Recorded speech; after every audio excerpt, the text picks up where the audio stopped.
Last Tuesday, the Trump administration blew up a ship 2,700 miles away that it claims was being used by Tren de Aragua, a Venezuelan gang, to transport narcotics. So what is the significance of this military strike? Was it lawful? What led up to the strike? And what does it mean for the future? First of all, where was this ship going? Well, according to Marco Rubio, he had this to say. These particular drugs were probably headed to Trinidad or some other country in the Caribbean. So he said it was headed to Trinidad or possibly some other Caribbean country, but here's what the president had to say. So he's claiming it was coming to the United States.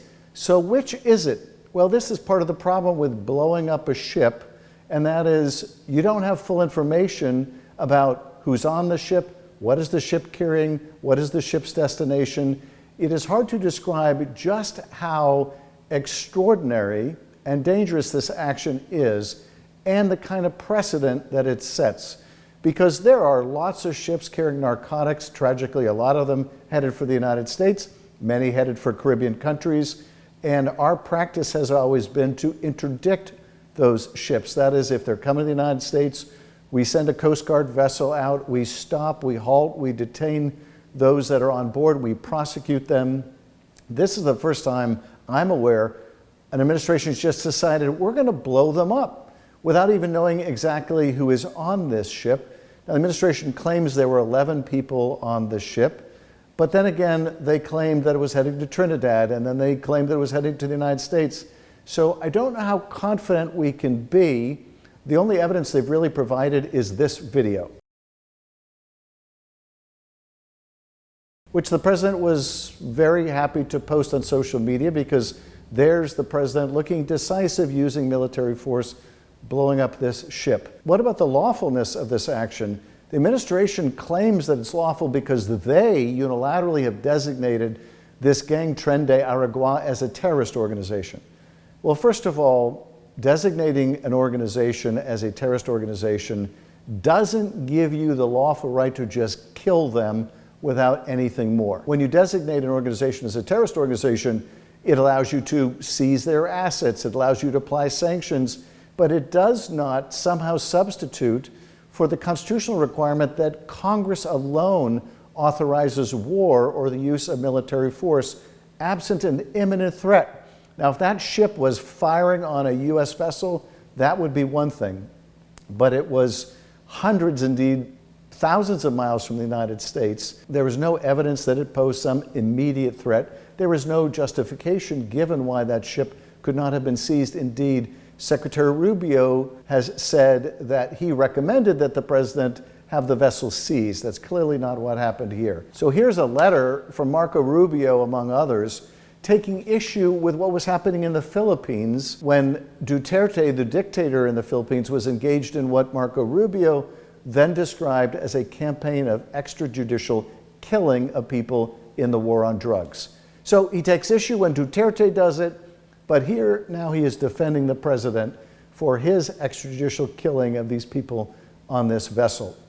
So what does our vice president have to say about this?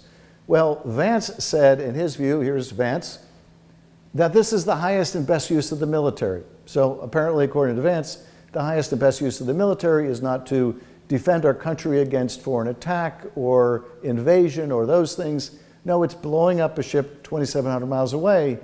But here's what else the vice president had to say that is even more alarming when he was pressed on the legality or illegality of this action. I don't give a shit. That was J.D. Vance's response. I don't give a shit. That is the vice president of the United States. Now, here's one of many problems besides the unconstitutional nature of the act and the lawless nature of the act, and that is, what are the repercussions here? Let's say some other country believes a ship 2,700 miles away is carrying narcotics, but it turns out to be an American fishing vessel. Are we giving them license now to blow it out of the water and ask questions later? What about what happens vis-a-vis the regime in Venezuela, which is a horrible, dictatorial, murderous regime? What happens when they take action? In fact, Venezuela has already sent military jets to buzz some of our destroyers. What if this leads to a military provocation and confrontation with a whole nation of Venezuela? This is the reason why congressional approval of the use of force is so important, and that is you don't want an executive, through a hasty action like this one, to embroil the country in war. You want a process where Congress and the American people are consulted before you use the kind of force that can lead to this kind of conflagration. So Trump was all too happy to push this stuff out on social media, and has been reported that Trump issued some secret directive a month or two ago to use the military in a campaign against these narco-trafficking groups like Tren de Aragua. And the risk, of course, is that Trump uses this secret directive to engage in other military attacks on other ships anywhere in the world without congressional authorization, in violation of the law, and embroils us in some additional military conflict. That is probably the paramount danger with this new action. So what are the alternatives to blowing ships out of the water? Well, it is to use the Coast Guard as we have used them in the past, to interdict ships, prosecute the people on board, but you make sure the people on board are in fact trafficking drugs, all of them. You don't just kill everyone without knowing precisely who's on a ship. That is not a road we want to travel down as a country, but that is the road we're on right now. And don't just take my word on the illegality of this. Listen to what Republican Rand Paul has had to say on the matter. The question is this, though.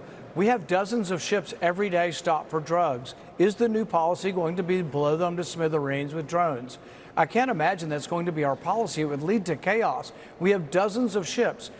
Think of it also this way. I'm not saying this is U.S. citizens, but when we try to protect U.S. citizens' rights, we still make mistakes. We get a judge's warrant, we send the police to a house. Sometimes the numbers get transposed and they go in the wrong house and the wrong people die, even with the utmost care. What are the chances that somebody on a boat leaving Venezuela actually has been, their parents have been kidnapped and the boat has been taken, you're told to drive us to this island or we'll kill your parents, and the people on the boat actually aren't even the people that you'd like to kill, that someone's been kidnapped to do this? What if they are, theory, and it's the a same fair with one. sexual it's the same way with sex trafficking. Some people on the boat may be the ones being trafficked, not the traffickers. Right.